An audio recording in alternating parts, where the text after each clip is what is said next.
The boy. No one wanted. The mountain market was alive with haggling voices and the smell of smoked venison when 6-year-old Mila Rowan tugged her father's coat sleeve and pointed toward the broken cart at the edge of the square. "Daddy," she whispered, her breath fogging in the December cold. "Can we buy that boy?" Caleb Rowan froze mid-step, his heart lurching. There, huddled against splintered wood, sat a child no older than 8, barefoot in the snow, ribs showing through torn fabric, eyes hollow with hunger. And in that moment, the question his daughter asked wasn't about charity. It was about whether a man could face his past. If you're watching from anywhere in the world, I'd love to know. Drop a comment with your city so I can see how far this story travels. Now settle in, because what happened next on that frozen mountain changed 3 lives forever. The wind came down hard off the Rockies that December morning, cutting through the pines like a blade through canvas. Caleb Rowan had lived in these mountains long enough to read the sky, and today it promised snow by nightfall, heavy, unforgiving snow that would bury the trails until spring thought about thawing them. He'd planned to be back in his cabin before the first flakes fell, but Mila had other ideas. "Please, Daddy," she'd said at dawn, her small hands pressed together like she was praying, though Caleb never taught her that.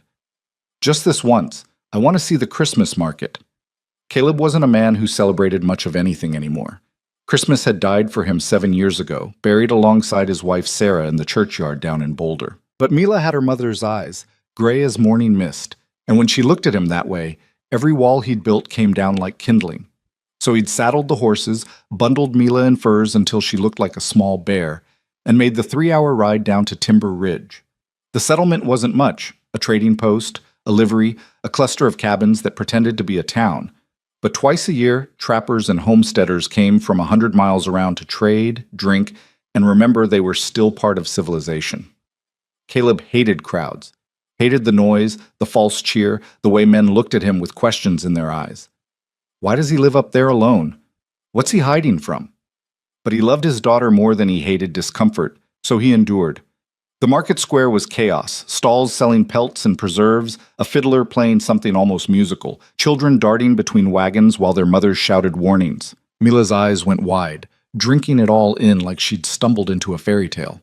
Caleb kept one hand on her shoulder, steering her through the press of bodies, counting the minutes until they could leave. That's when she saw the boy. Caleb didn't notice at first. He was watching a trapper argue over the price of beaver pelts, calculating whether he had enough to trade for the flour and sugar Mila wanted for her Christmas cookies. Then he felt her go still beneath his palm, her whole body rigid. "Daddy." Her voice was small, strange. "Daddy, look." He followed her gaze. At the edge of the square, away from the warmth and light, a wagon sat askew on a broken axle. It looked abandoned, the kind of wreck people left behind when it wasn't worth fixing. But it wasn't empty. Huddled against the wagon bed, half hidden in shadow, was a child. A boy, maybe 8 years old, though hunger made age hard to guess. He wore trousers that ended above his ankles and a shirt so thin Caleb could see his ribs through the fabric. No coat. No shoes. His feet were blue-white against the frozen ground, and his arms were wrapped tight around his knees, trying to hold in what little warmth he had left. But it was his eyes that hit Caleb like a fist to the chest. Empty eyes, the kind that had stopped expecting rescue. "Daddy," Mila whispered again, and this time her voice cracked. "Can we buy that boy?" The question landed wrong, all wrong, and Caleb's first instinct was to correct her. "You don't buy people, Mila," but the words died in his throat. Because she wasn't wrong, not really. Not out here, where the law was thin as mountain air and desperation made monsters of ordinary men. "Stay here," Caleb said quietly, but Mila's hand shot out and grabbed his coat. "Don't leave me!" Her eyes were wet now, fierce. "I want to come." Caleb hesitated, then nodded. They crossed the square together, boots crunching through frozen mud, until they stood in front of the broken wagon. Up close, the boy looked worse. Bruises yellowing along his jaw, cuts on his hands, a hollowness that went deeper than hunger. The boy didn't look up, didn't move. Like he'd learned that being invisible was safer than being seen. Caleb crouched down slowly, the way he would approaching a wounded animal. "Hey there, son." Nothing. Not even a flicker. Mila knelt beside her father, heedless of the cold mud soaking through her skirts. She reached into the pocket of her coat and pulled out something wrapped in cloth, half a biscuit she'd saved from breakfast. She held it out with both hands, offering it like a gift. "Are you hungry?" she asked softly. The boy's eyes moved then, just barely. They fixed on the biscuit with the kind of focus that comes from knowing hunger as a constant companion, but he didn't reach for it, like he didn't believe it was real or didn't believe he deserved it. "Go on," Caleb said, his voice rougher than he intended. "Take it." Slowly, so slowly, the boy's hand crept forward. His fingers were raw, nails broken, and when he took the biscuit, he clutched it so tight Caleb thought it might crumble. Then he shoved the whole thing in his mouth at once, chewing frantically, eyes darting like he expected someone to take it back. "When did you last eat?" Caleb asked. The boy swallowed hard, still not speaking, but his eyes answered. "I don't remember." Mila tugged Caleb's sleeve. "Daddy, we have to help him." "I know, sweetheart." But even as he said it, Caleb felt the old resistance rising. He'd come to these mountains to escape complications, to live a simple life where the only people he was responsible for were himself and Mila. Getting involved in someone else's trouble, that was a door he'd nailed shut years ago. "Where are your people?" Caleb tried again. The boy flinched at the question and something dark passed across his face. Fear, deep, bone-cold fear. "Did someone hurt you?" Still nothing. But the trembling started, small shakes that worked through his thin frame like fault lines before an earthquake. Caleb straightened, scanning the market. No one was watching. No one cared. This child could freeze to death 20 feet from a crowd, and by morning, he'd just be another sad story people told over whiskey. "We can't just leave him," Mila said, and there was steel in her voice that reminded Caleb so much of Sarah it hurt. "I'm not planning to." The words came out before Caleb could stop them, before he could think through what they meant. He looked down at the boy again. "You got a name, son?" Silence stretched long enough that Caleb thought the question would go unanswered. Then, barely audible, came a whisper. "Noah." "Noah." Caleb tested the name, let it settle. "I'm Caleb. This is Mila. You hungry for more than a biscuit?" The smallest nod. "All right then, come on." Caleb stood and held out his hand. For a long moment, Noah just stared at it, like he was trying to calculate the cost of acceptance, weighing survival against whatever hell he was running from. Then, with the hesitation of someone who'd been betrayed before, he placed his small, freezing hand in Caleb's calloused palm. The contact sent a jolt through Caleb. The fragility of those thin fingers, the ice-cold skin, the way the boy's hand trembled. He pulled Noah to his feet gently, noting how the child swayed, how his legs barely held him. "Can you walk?" "Yes, sir." The voice was hoarse, unused to speaking. They made slow progress through the market, Caleb keeping his pace measured so Noah could keep up. People glanced at them, a mountain man, a well-dressed little girl, and a half-frozen street urchin. But no one stopped them. No one asked questions. That was frontier courtesy. Mind your business, let others mind theirs. Caleb led them to the trading post where Silas McKay ran a rough establishment that sold everything from rifle ammunition to penny candy. Silas was leaning against the counter, picking his teeth with a splinter when they walked in. "Caleb Rowan." Silas straightened, surprised. "Didn't expect to see you down here. Thought you'd hermited up for the season." "Needed supplies." Caleb gestured toward a table in the corner. "Sit," he told Noah and Mila. "I'll be right back." He approached the counter while Silas's eyes tracked the ragged boy with undisguised curiosity. "That kid yours?" "He is now," Caleb said, the word surprising even himself. Silas raised an eyebrow but didn't press. "What can I get you?" "Hot food. Stew if you got it. 3 bowls and coffee." "Coming up." Silas disappeared into the back room, leaving Caleb alone with his thoughts. Dangerous territory. He glanced over at the table where Mila sat close to Noah, talking quietly.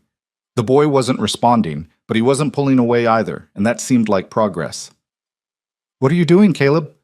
The voice in his head sounded like Sarah's, practical, concerned, loving.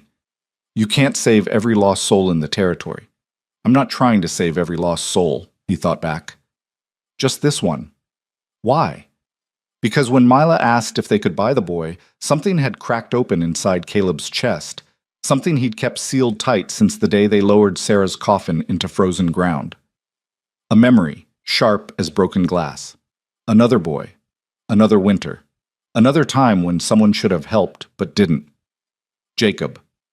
Caleb's younger brother, dead at 9 years old because their father was too proud to ask for help when the fever came. Dead because Caleb, at 12, hadn't known what to do except watch and pray and fail.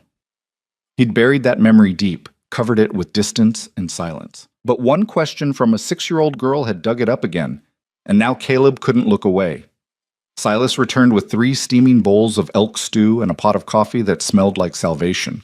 Caleb paid in silver coin, then carried everything to the table. "Eat slow," he told Noah, setting a bowl in front of him. "You'll make yourself sick otherwise." The boy stared at the stew like it might vanish if he blinked. Then he picked up the spoon with shaking hands and took a careful bite. His eyes closed. For just a moment the fear left his face, replaced by something that looked almost like relief. Mila ate her stew with neat, small bites, watching Noah the whole time. Caleb poured coffee for himself, letting the warmth seep into his hands while he observed. Noah was methodical, controlled, each spoonful deliberate, like he was rationing even abundance. That kind of discipline came from living hungry, from never knowing when the next meal might come. "How long you been on your own?" Caleb asked quietly. Noah's spoon paused halfway to his mouth. He set it down carefully, eyes dropping to the table. "Don't know, sir. Long time." "Where'd you come from?" "Different places."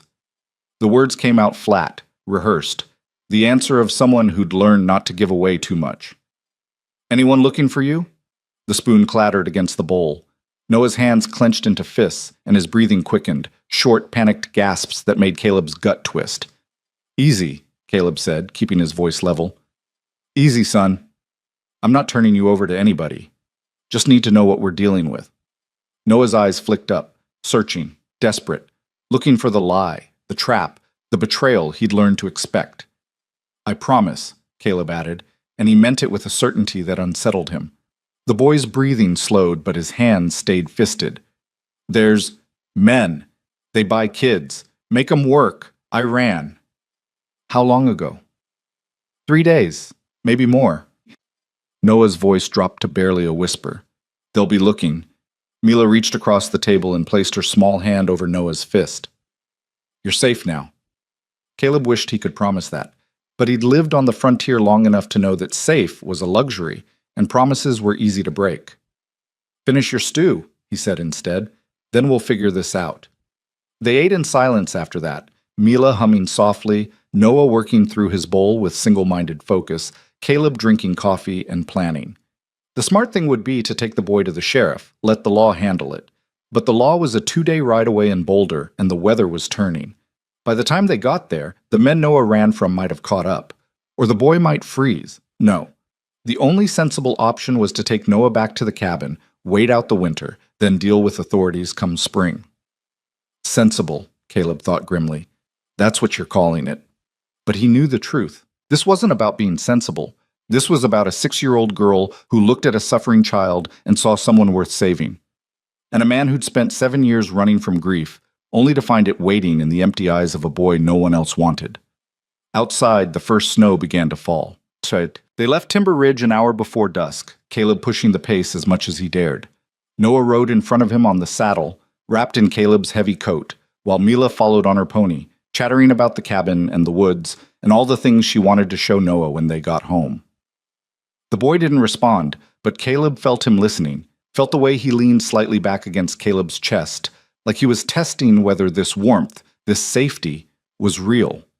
The snow came harder as they climbed into the high country, thick flakes that turned the world white and muffled sound. Caleb knew these trails by heart, could ride them blind if he had to, but with Noah shivering in his arms and Mila's pony struggling through deepening drifts, he felt the weight of responsibility press down like the sky itself. "What are you doing, Caleb?" "I don't know, but I'm doing it anyway." By the time the cabin came into view, a solid structure of chinked logs nestled against a granite outcrop, full dark had fallen, and the temperature had dropped so low Caleb's breath froze in his beard. He dismounted carefully, lifting Noah down first, then helping Mila. The boy's legs buckled when his feet hit the ground, and Caleb caught him before he fell. "I got you," Caleb murmured. "Come on." He half-carried Noah inside while Mila ran ahead to light the lamps. The cabin was cold. The fire had died to embers while they were gone. But it was shelter, and after the brutal ride, that was enough. Caleb set Noah in the chair closest to the hearth, then moved with practiced efficiency, building up the fire, filling the kettle, pulling out blankets. Mila helped without being asked, her small hands quick and capable as she gathered dry socks and an old shirt of Caleb's that would swallow Noah whole. "Let's get you warm," Caleb said, kneeling in front of the boy. "Can you take off those wet clothes?" Noah's hands fumbled with the buttons on his shirt, too cold and stiff to manage. Caleb brushed them aside gently and did it himself, trying not to react to what he saw. Ribs like ladder rungs, bruises in the shape of hands, scars that told stories no child should have. Rage, white hot and sudden, surged through Caleb's chest. Whoever had done this, whoever had hurt this boy, deserved worse than the law could give them. But that was a problem for another day. Right now, the only thing that mattered was warmth. He dressed Noah in the oversized shirt and wool socks, then wrapped him in 2 thick blankets and set him closer to the fire. The boy's teeth were still chattering, his skin still gray-pale, but color was starting to return to his lips. "Better?" Caleb asked. "Yes, sir." Noah's voice was steadier now, though his eyes remained wary. "Thank you, sir." "You can call me Caleb, and you don't need to thank me for basic decency." Mila appeared with the cup of warm broth, left over from yesterday's supper, reheated over the fire. "Drink this," she ordered, her tone brooking no argument. Noah took the cup with both hands and sipped carefully. Over the rim, his eyes moved around the cabin, taking in the rough-hewn furniture, the shelves lined with books, the bearskin rug, the rifle mounted above the door, assessing, cataloging, looking for threats. "You're safe here," Caleb said quietly. "I meant what I said earlier. No one's taking you anywhere you don't want to go." "Why?" The question came out sharp, almost accusing. "Why are you helping me?" Caleb sat back on his heels, considering. He could give the easy answer, because it's the right thing to do. But this boy had been lied to enough. He deserved truth. "My daughter asked if we could buy you," Caleb said slowly. "And I realized I've spent the last 7 years trying not to care about anything beyond these 4 walls. Trying to keep the world small and manageable, but you can't do that when a child asks you a question that matters." He paused. "I had a brother once, Jacob. He died when he was about your age, and I couldn't save him. Maybe I can't save you either. But I can give you a warm place to sleep and food to eat, and that's a start." Noah stared at him for a long moment, something unreadable flickering across his face. Then, so quietly Caleb almost missed it, "No one ever helped before." "Well," Caleb said, his throat tight, "someone's helping now." The fire crackled. Outside, wind howled through the pines and snow piled against the windows. But inside the cabin, 3 people sat in silence, not comfortable yet, but not hostile either. It was something. Mila yawned, her head drooping. "Bedtime," Caleb announced, standing. He looked at Noah. "You can sleep in the loft. It's warm up there, and there's extra blankets." "I can sleep on the floor," Noah said quickly. "Don't want to be trouble." "You're not trouble. And the floor's too cold." Caleb pointed toward the ladder. "Go on. Mila will show you." Mila took Noah's hand, the gesture so natural, so trusting, it made Caleb's chest ache, and led him toward the ladder. Noah climbed slowly, his movements still stiff from cold and hunger, and disappeared into the loft. Caleb stood alone in the firelight, listening to the soft murmur of Mila's voice as she showed Noah where to sleep, how to arrange the blankets, where the chamber pot was. She had her mother's kindness, that girl.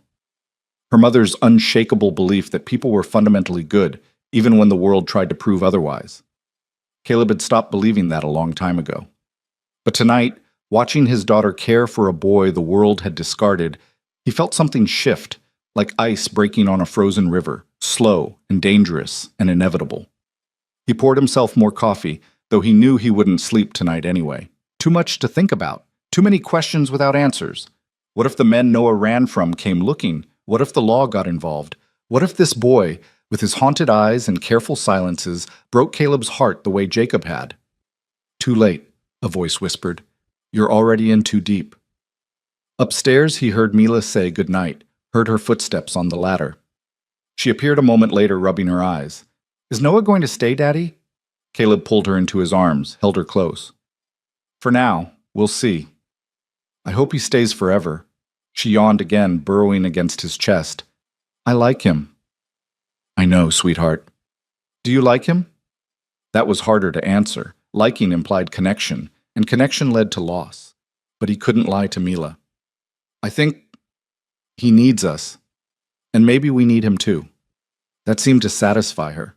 Caleb carried her to her small room off the main cabin, tucked her under quilts his wife had made, and kissed her forehead. Sleep tight. You too, Daddy. But Caleb didn't sleep. He sat by the fire, rifle across his lap, and kept watch. Because somewhere out there, in the dark and the snow, men were looking for a boy who'd had the courage to run. And Caleb Rowan, who'd spent 7 years avoiding trouble, had just invited it straight into his home. The fire burned low, the wind howled, and upstairs a child who'd never known safety finally closed his eyes and let himself rest. Morning came reluctant and gray, the kind of dawn that barely bothered to lighten the sky. Caleb woke in the chair by the hearth, his back stiff and his neck protesting the night spent upright. The fire had died to ash, and frost had crept across the inside of the window panes in delicate, merciless patterns. He stood slowly, working the kinks from his shoulders, and listened. The cabin was silent except for the wind still worrying at the eaves. No sound from the loft. No movement from Mila's room. Good.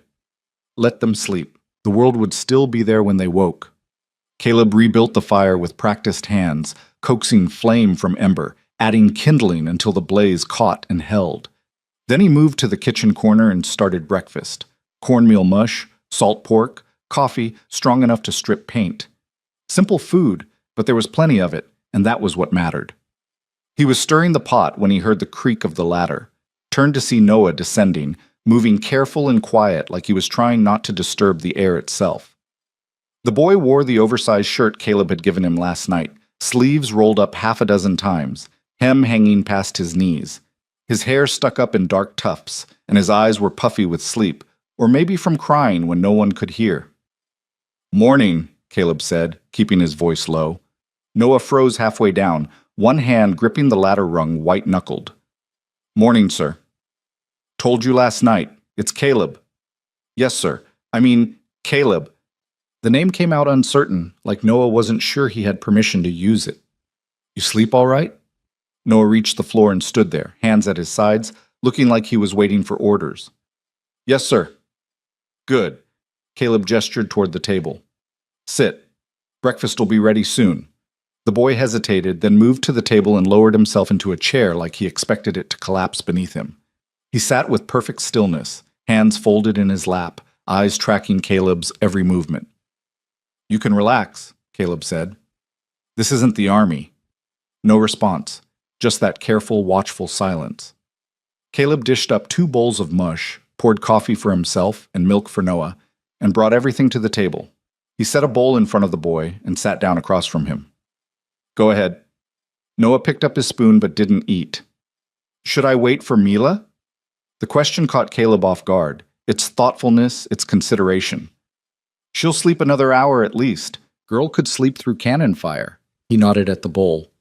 Eat. There's plenty. This time Noah obeyed, eating with the same methodical control as last night. Not rushing, not gorging, but steady and deliberate, like he was afraid the food would disappear if he took it for granted. They ate in silence for a while. The only sounds, the scrape of spoons against bowls and the pop of sap in the fireplace. Caleb watched the boy from beneath lowered brows, cataloging details. The way Noah sat, spine straight, shoulders tense. The way his eyes never stopped moving, checking exits, measuring distances. The way he held his spoon like a weapon, ready to defend even a bowl of mush. This wasn't just hunger and cold. This was something deeper, something that left marks you couldn't see. Noah, Caleb said carefully, those men you mentioned, the ones who'll be looking. Tell me about them. The spoon stilled. Noah's jaw tightened, and for a moment Caleb thought he wouldn't answer. Then quietly, they run a work camp, north of here, maybe 2 days' ride, take in orphans, runaways, kids nobody wants, say they're giving us food and shelter. But they're not. No, sir. Noah's voice went flat, empty. They work us dawn to dark, logging mostly, cutting timber, hauling loads. If you're too slow or too weak, they don't feed you. And if you try to run, He trailed off, but his hand moved unconsciously to his ribs, where Caleb had seen the bruises last night. Rage, hot and immediate, flooded Caleb's veins. He forced it down, kept his voice level. How many kids? 20, maybe. Hard to keep count. Some die. New ones come. And the men running it? 3. Hackett's in charge. Then there's Boone and Cray. They're mean, but Hackett's worse. Noah's voice cracked. He likes hurting us. Says it builds character. Caleb's hand tightened around his coffee cup until his knuckles went white. He wanted to ask more. Wanted names, locations, details he could use. But the boy's face had gone pale, and his breathing had turned shallow. All right, Caleb said quietly. That's enough for now. Noah looked up, surprised. You're not sending me back? Not a chance in hell. The words came out harder than Caleb intended, but he meant every syllable. You're staying here, long as you need. Understand? Something flickered in Noah's eyes. Hope, maybe, or disbelief. Why would you do that? You don't even know me. Caleb set down his cup, leaned back in his chair. My brother Jacob died when I was 12. Scarlet fever. We lived on a hardscrabble farm outside St. Louis, and my father was too proud to ask for help until it was too late. He met Noah's gaze. I watched my brother suffer, and I couldn't do a damned thing about it. I was just a kid myself. But I swore then that if I ever had the chance to help someone who needed it, I would. So here we are. Noah stared at him, searching for the lie, the catch, the price. When he didn't find it, his shoulders dropped an inch and his voice came out small. I don't want to be trouble. You already said that, and I already told you you're not trouble. You're a kid who got dealt a rotten hand and now you're getting a better one. That's all. What if they come looking? Then they'll have to go through me. Caleb said it simple, like he was discussing the weather, but there was iron underneath, and Noah heard it. The boy's throat worked. Thank you. Finish your breakfast. They ate the rest of the meal in a different kind of silence, still wary, still fragile, but with something else woven through it. Something that might, given time, turn into trust. When Mila finally emerged from her room, hair tangled, nightdress wrinkled, smile bright as morning, the whole cabin seemed to lighten. Noah! She crossed to the table and climbed into the chair beside him, like they'd known each other for years. Did you sleep good? I put extra blankets up there because Daddy says the loft gets cold, but I think it's cozy, don't you? Are you warm enough? Did Daddy make breakfast? Is there more? Breathe, sweetheart, Caleb said, but he was smiling. Mila grinned at him, then turned back to Noah. We're going to have so much fun today. I'll show you the barn and the chickens and the creek. Except the creek is probably frozen, but that's okay because frozen is fun too, and… Mila. Caleb's tone was gentle but firm. Let the boy eat. She subsided, but only barely, practically vibrating with excitement. Noah looked at her like he wasn't sure what to make of this small whirlwind of energy and enthusiasm, like he'd never met anyone who was happy to see him before. After breakfast, Caleb bundled both children in coats and scarves and sent them outside while he cleaned up. Through the window, he watched Mila drag Noah toward the barn, talking nonstop, gesturing wildly. Noah followed a step behind, hands shoved in his pockets. But Caleb saw the way the boy's head turned, tracking everything, the trees, the mountains, the paths leading away from the cabin. Still looking for threats, still ready to run. That would take time to unlearn. If it could be unlearned at all. Caleb finished the dishes and was reaching for his coat when he heard the sound, faint but distinct. Hoofbeats. Multiple horses, moving slow through the snow. His blood went cold. He crossed to the window and looked out. 3 riders were coming up the trail, dark shapes against white landscape. They rode like men who knew where they were going, and Caleb had lived on the frontier long enough to recognize trouble when it came calling. He grabbed his rifle from above the door, checked the load, then stepped outside. The cold hit him like a fist, but he barely felt it. He was focused on the riders, now close enough that he could make out details. Heavy coats, wide-brimmed hats, faces hard as the winter itself. They reined in 20 feet from the cabin. The man in the middle, broad-shouldered and thick-necked, leaned forward in his saddle. "Morning," he said, his voice carrying easy across the snow. "Name's Hackett. These are my associates, Boone and Cray." Caleb didn't lower the rifle. "What can I do for you?" Hackett smiled, but it didn't reach his eyes. "We're looking for a boy About 8 years old, dark hair, skinny, ran off from our camp 3 days back, thought he might have come this way. This is private property, Caleb said evenly, and I haven't seen any runaways. That's so. Hackett's gaze drifted past Caleb toward the barn, where Mila's laughter rang out clear and bright. Sounds like you got kids here. Just my daughter. Mind if we take a look around? Won't take but a minute. I do mind, and I'm asking you to leave. The smile vanished from Hackett's face. Now hold on. That boy is our responsibility. We took him in when nobody else would, gave him food and shelter, and he repaid us by stealing and running off. That makes him a thief, and we got every right to bring him back. You got no rights on my land, Caleb said, his voice dropping into something colder, harder. And I'm done being polite. Turn around, ride out, don't come back. Boone, a wiry man with a scar down his cheek, spat into the snow. Big talk for one man alone. I'm not alone. Caleb shifted the rifle slightly, making sure they saw it. I got 30 shots in this, Spencer, and I don't miss. You want to test that, go ahead. Hackett studied him, eyes narrowed, calculating, weighing whether this mountain man was bluffing or whether he'd actually pull the trigger. The silence stretched thin and dangerous. Then Hackett raised a hand.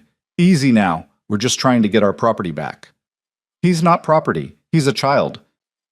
He's a ward of our camp, and the law says, the law's 2 days from here, and winter's settling in hard. By the time you fetch a sheriff, spring will have come and gone. Caleb's finger rested easy on the trigger. So here's how this is going to work.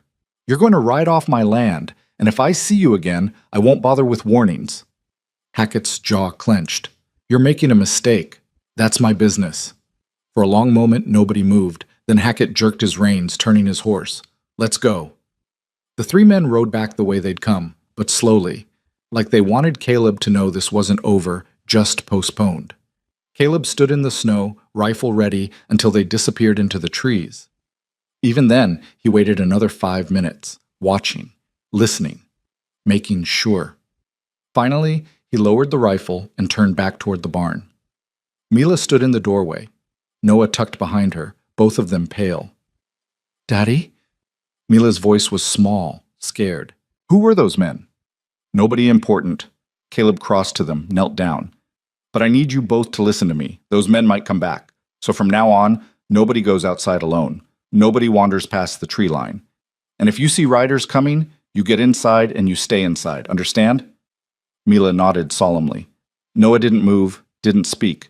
His face had gone blank, not scared exactly, resigned, like he'd expected this. Noah. Caleb waited until the boy met his eyes.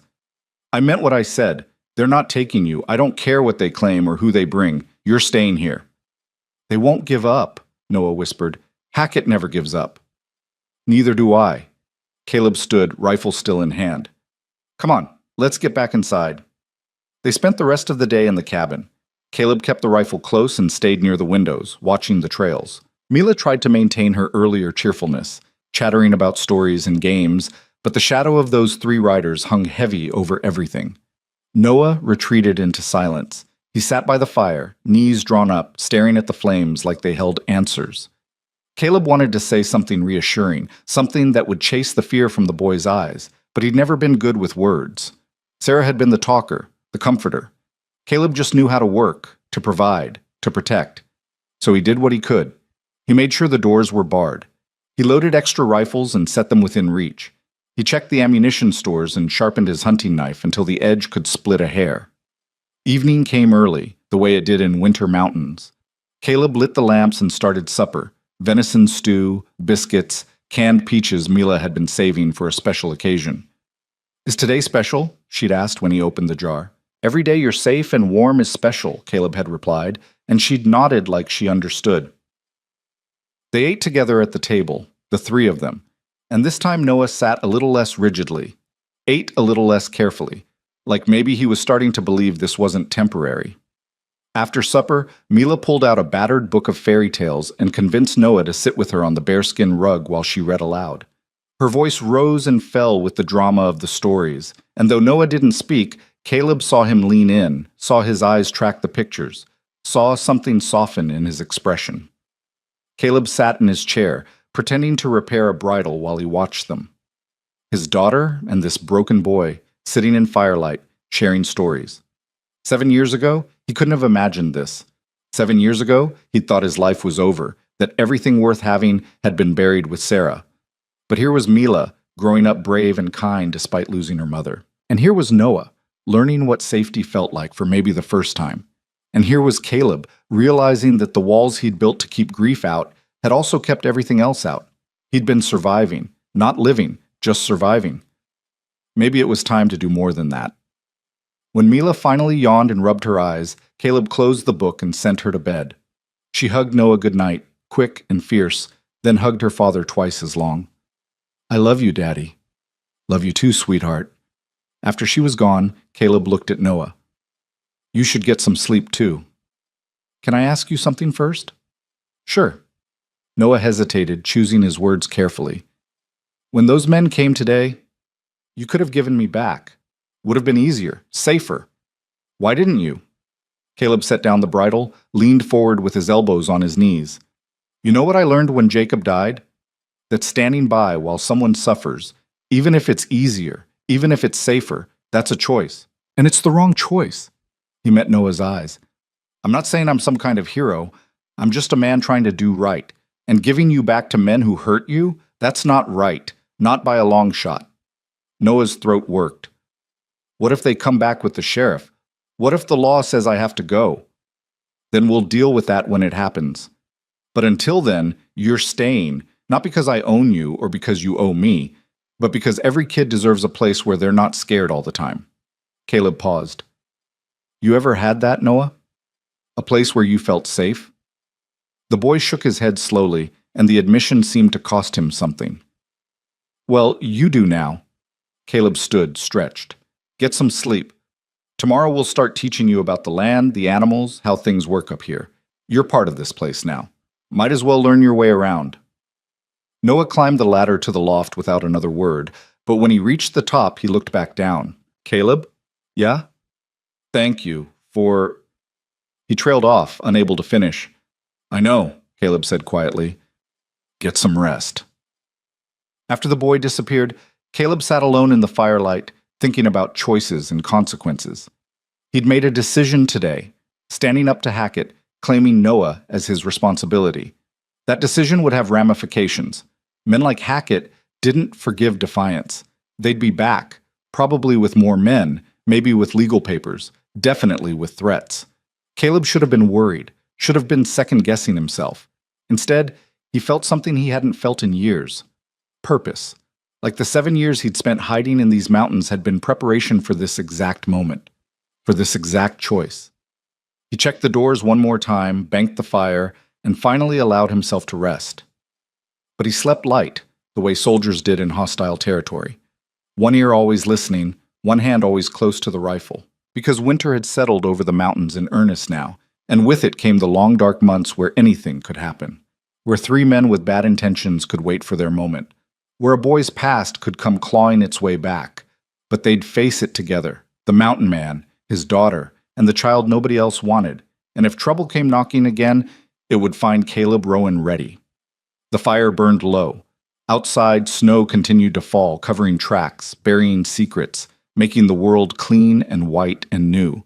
Inside, 3 people slept under one roof. Not yet a family, perhaps, but something close. Something worth fighting for. And in the loft, Noah dreamed of safety for the first time in memory, while below, a man who'd lost everything kept watch over the fragile, unexpected gift the world had dropped at his feet. The days that followed fell into a rhythm that surprised Caleb with its ease. He woke before dawn each morning to tend the fire and start breakfast, and by the time gray light filtered through the frost-rimmed windows, both children would be stirring. Mila came down cheerful and chattering, while Noah descended the ladder quiet and careful, still moving like he expected the world to turn hostile without warning. But slowly, so slowly Caleb almost missed it, the boy began to change. On the 3rd morning, Noah asked if he could help with the chores. Caleb handed him a bucket and showed him how to break the ice on the water barrel, how to scatter feed for the chickens, how to stack firewood so it wouldn't topple. The boy worked with fierce concentration, like he was afraid of making mistakes, but he learned fast and remembered everything. "You're a good worker," Caleb said, watching Noah carry an armload of wood that was almost too heavy for him. Noah ducked his head, embarrassed. Had a lot of practice. Well, here you work because it needs doing, not because someone will hurt you if you don't. Understand the difference? The boy nodded, but his eyes said he didn't quite believe it yet. By the end of the first week, the snow had piled 3 feet deep around the cabin, and the temperature had dropped so low that water froze in the kettle if you left it too close to the door. Caleb kept them busy with indoor work, mending harnesses, oiling traps, sorting through the stores to see what they had and what they'd need come spring. Mila appointed herself Noah's teacher, showing him her collection of rocks and bird feathers, reading to him from her small library of books, teaching him a card game their mother had taught her. Noah listened more than he spoke, but Caleb noticed the way the boy's shoulders gradually relaxed when Mila was near, the way something almost like a smile would flicker across his face when she laughed. It was on the 8th day that everything changed. Caleb was outside splitting wood, working up a sweat despite the cold, when he heard the sound. A shout, distant but clear, coming from the direction of the creek. Then Mila's voice, high and panicked. "Daddy! Daddy! Help!" He dropped the axe and ran, boots pounding through the snow, heart slamming against his ribs. The creek was a quarter-mile from the cabin, down a slope thick with pine. He crashed through the trees, branches whipping at his face, following the sound of Mila's cries. He burst into the clearing and saw them, both children on the frozen creek, Mila on her hands and knees near the bank, Noah 20 feet out on the ice. And the ice was cracking, a spiderweb of fractures spreading from where the boy stood frozen in terror. "Don't move!" Caleb shouted, his voice sharp enough to cut glass. Noah's eyes locked on his, wide with fear. "I can't! The ice!" Another crack, loud as a gunshot. The fractures spread wider. Caleb's mind raced. The ice was thin this close to where the spring fed in, warmer water keeping it from freezing solid. If Noah went through, the current would take him under, and they'd never get him out in time. "Mila, get back to solid ground, now!" His daughter scrambled backward, tears streaming down her face. "I told him not to go out there. I told him—" "It's all right, sweetheart. Just stay back." Caleb kept his voice calm, even though his pulse was hammering. He looked at Noah.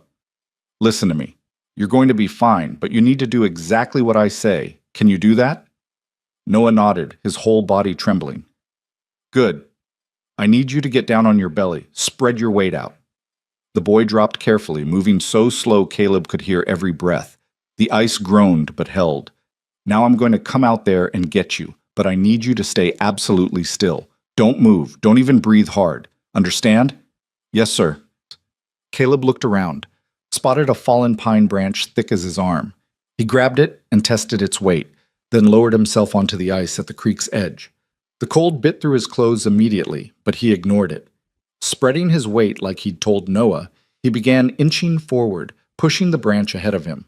The ice protested with every movement, creaking and popping, but Caleb kept going. 10 feet, 15. The fractures were all around him now, dark lines in the white surface, each one a promise of disaster. "Daddy, please be careful," Mila called from the bank, her voice breaking. "I got this, sweetheart. Don't worry." But Caleb was worried. Terrified, actually. Not for himself. He'd made peace with his own mortality years ago, but for what would happen to these children if he went through. Mila would try to help and might fall in herself. And Noah, already half convinced the world wanted him dead, would see it as proof. So Caleb moved with agonizing slowness, distributing his weight, reading the ice like he'd read 1,000 trails. 20 feet out now. Close enough to see the stark terror on Noah's face, the way the boy's lips had gone blue. "Almost there, son. Hang on." Another crack, this one directly beneath Caleb. He felt the ice sag, felt freezing water seep through his coat, but it held, barely.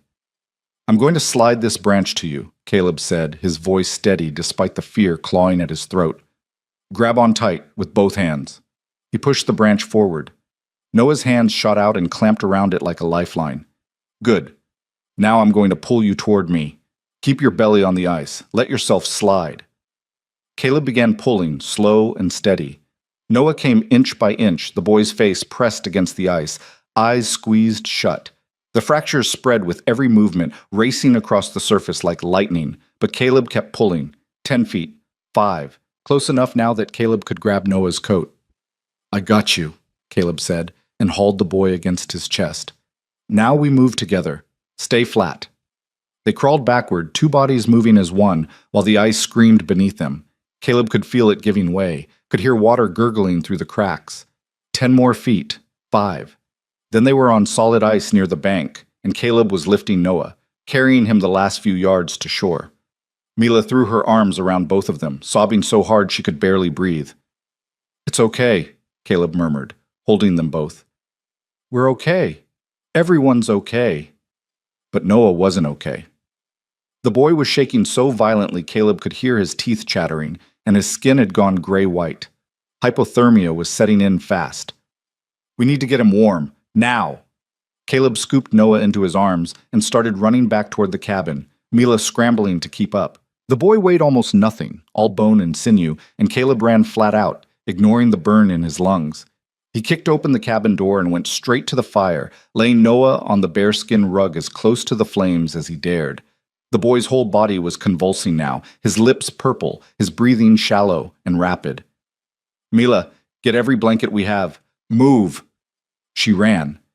Caleb stripped Noah's wet clothes off, throwing them aside, then wrapped the boy in his own dry coat while he waited for the blankets.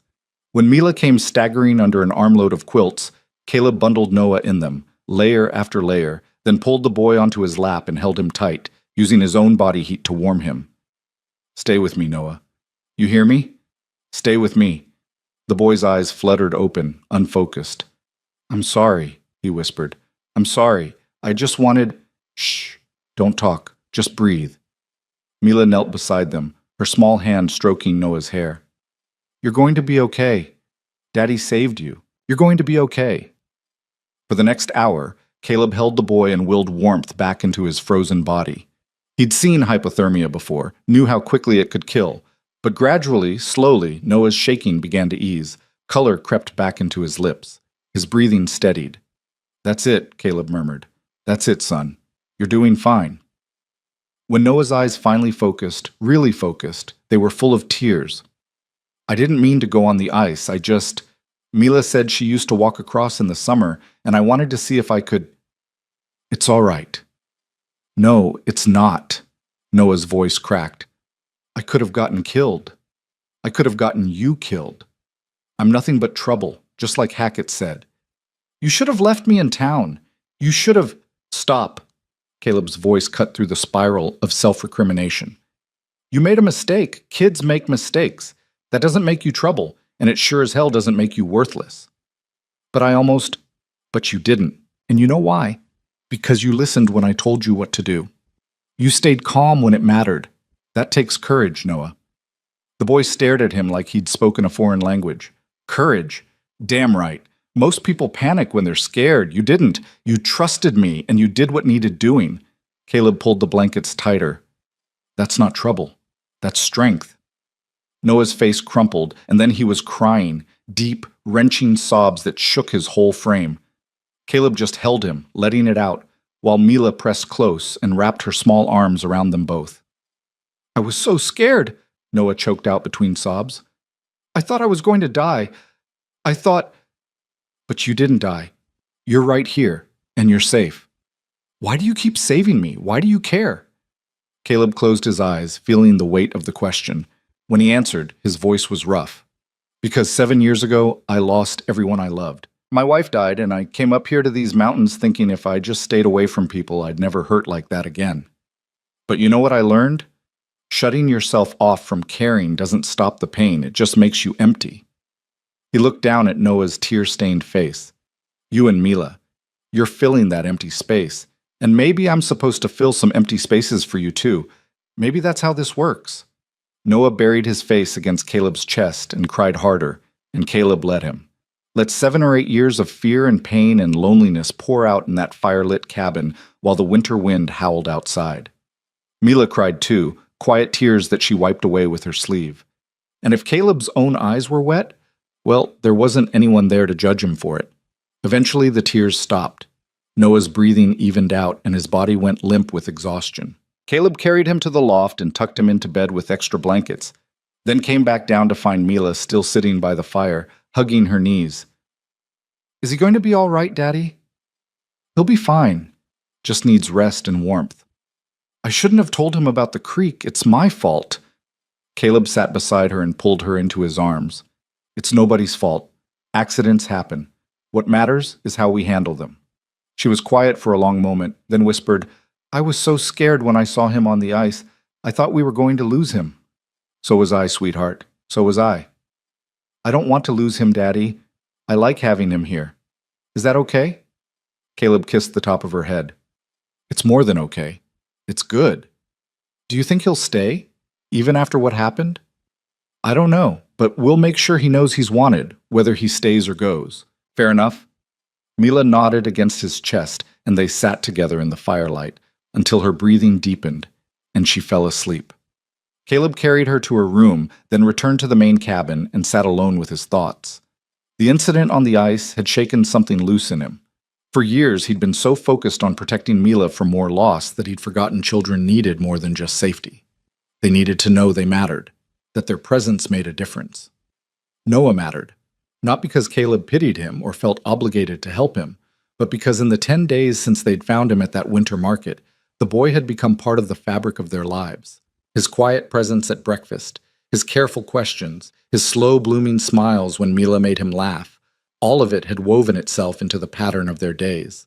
And today, when Caleb had crawled out onto that cracking ice, it hadn't been duty driving him forward. It had been fear. Raw, visceral fear of losing someone who'd started to matter. That was dangerous. Caring was dangerous. But Caleb was starting to think maybe dangerous was better than empty. He was still sitting there, staring into the flames, when he heard movement from the loft. Footsteps on the ladder. Noah appeared, wrapped in a blanket, hair sticking up in all directions.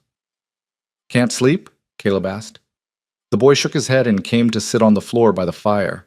For a while, neither of them spoke. Then Noah said quietly, At the camp, when kids made mistakes, Hackett would lock them in the shed overnight. No food, no blankets. Said it taught us to be more careful. Caleb's jaw tightened.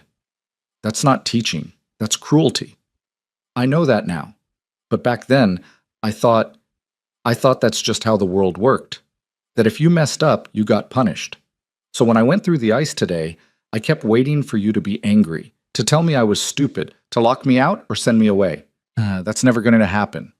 Noah looked at him, eyes searching. How do you know? What if I do something worse? What if... Noah, Caleb leaned forward. Listen to me. Making mistakes is part of being human, part of learning.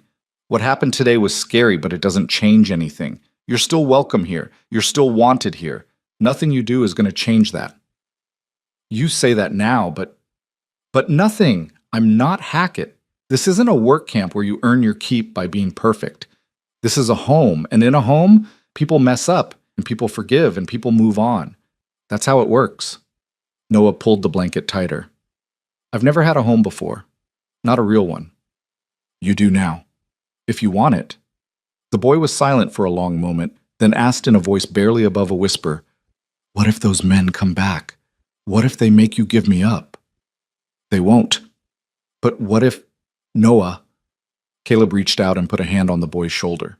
I stood up to those men once. I'll do it again and again, as many times as it takes, because you're not property. You're a kid who deserves better than what the world's given you so far. And I'm not letting anyone, not Hackett, not the law, not anyone, take you away from here unless that's what you want. Understand?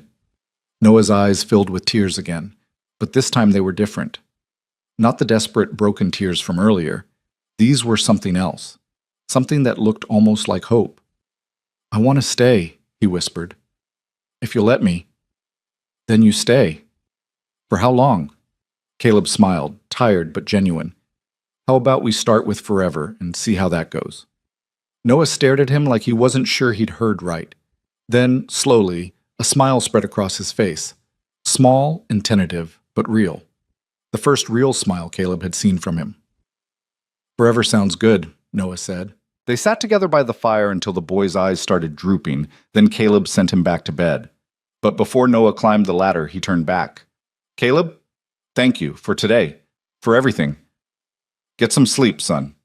The word son hung in the air between them for a heartbeat.